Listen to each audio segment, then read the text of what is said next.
You know that bottle of aspirin in your medicine cabinet? The one you reach for when you have a headache? Well, what if I told you that simple little pill might hold a secret power? A power that could totally change how we fight one of the most common cancers out there. I know, it sounds a little wild, right? A cheap headache pill as a weapon against cancer coming back? But that's exactly the question a brand new study asked. And let me tell you, the answer they found is, well, it's pretty incredible. So to really get why this is such a big deal, we need to talk about the challenge here. We're talking about colorectal cancer, and it's a tough one. It's not just about the initial diagnosis, it's about the long, grueling fight to make sure it doesn't come back. And look, this isn't some rare thing. We're talking about a lot of people. The National Cancer Institute is predicting that by 2025, a full 8%, that's almost 1 in 10, of all new cancer cases in the US will be colorectal cancer. Think about that. That's hundreds of thousands of people every single year getting this news. And once you've gone through the treatments, the surgery, the chemo, the fight's not over, not by a long shot. For survivors, the #1 fear, the biggest hurdle, is recurrence, preventing that cancer from returning. And that is the laser focus of this new research. Okay, so this is where it gets really interesting.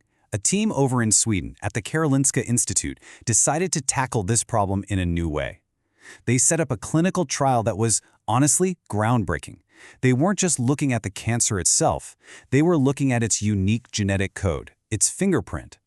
They zoomed in on this one specific genetic marker. It's called the PIK3 mutation. Now, the easiest way to think about it is like a faulty light switch in the cancer cells. It gets stuck in the on position, and it just keeps telling the cells to grow and divide, totally out of control. And it turns out about a third of all colorectal cancers have this faulty switch, which unfortunately means a higher risk of it coming back.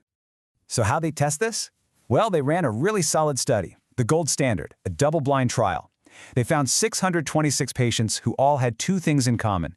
They'd had surgery for colorectal cancer, and their tumors had that specific PIK3 mutation. Then they split them into two groups, completely at random. One group got a daily low-dose aspirin, we're talking 160 milligrams, which is about twice what's in a baby aspirin. The other group, they got a placebo, a sugar pill. And then they just watched and waited for 3 years. All right, so 3 years go by. The data's collected, the numbers are crunched, and the results are in. And folks, they weren't just good. They were, and I'm quoting an expert here, potentially practice-changing. Now, that's a phrase you don't hear every day. It's the kind of thing that makes doctors and researchers all over the world stop what they're doing and pay attention. So the big question, did it actually work? Did this targeted approach with a simple aspirin make any real difference? Oh yeah, a huge difference. We're talking a 55% reduction in risk. Let me say that again. Patients taking aspirin were 55% less likely to have their cancer come back. That's more than half. Just let that sink in. A simple, dirt-cheap pill cutting the risk by more than half. It's just, wow. Let's put some hard numbers to that. After those 3 years, in the groups taking aspirin, only about 7.7% of them saw their cancer come back. But in the placebo group, that number was almost double, around 15%. You don't have to be a statistician to see that as a massive, massive difference. And other experts are taking notice. Dr. Anton Bilchik, a surgical oncologist, pointed out how huge this is. He said it's one of the first real trials to prove that aspirin can help this very specific group of patients survive. It means doctors can finally start to personalize this treatment, giving it only to the people they know it's going to help. Okay, hang on. We need to press pause here for a second, because this is super, super important. As exciting as all this sounds, this is not a sign for everyone to run out and start popping aspirin every day. Absolutely not. The details here, the fine print, they matter a lot. So who exactly are we talking about here? This benefit was only seen in patients who checked all the boxes. 1, they'd already had surgery for colorectal cancer. 2, their tumor had that very specific PIK3 mutation. And 3, and this is the big one, they were being watched carefully by a doctor the whole time. Right, because with medicine, there's almost always a trade-off. It's a balancing act. On one side of the scale, you've got this incredible benefit, slashing that recurrence risk. But on the other side, you've got the known risks of taking aspirin every day. And the big one is the chance of serious side effects like stomach and intestinal bleeding. And they actually put a number on that risk in the study. Serious side effects, mostly bleeding, were about 5.2% more common in the aspirin group. Now, 5.2% might not sound like a huge number, but when you're talking about a serious internal bleed, That's a real danger, and it has to be carefully weighed against that big benefit. Another expert, Dr. Joshua Lucanville, summed it up perfectly. He said, and I think this is a great way to put it, low-dose aspirin is not as benign as one may think.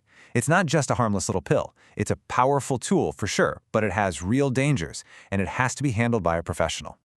So, let's zoom out. What's the big picture here? What does this all mean for the future?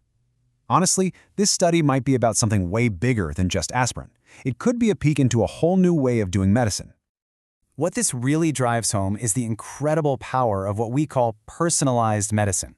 See, instead of a one-size-fits-all approach, we're getting smart enough to tailor treatments to you, to your unique genetic code.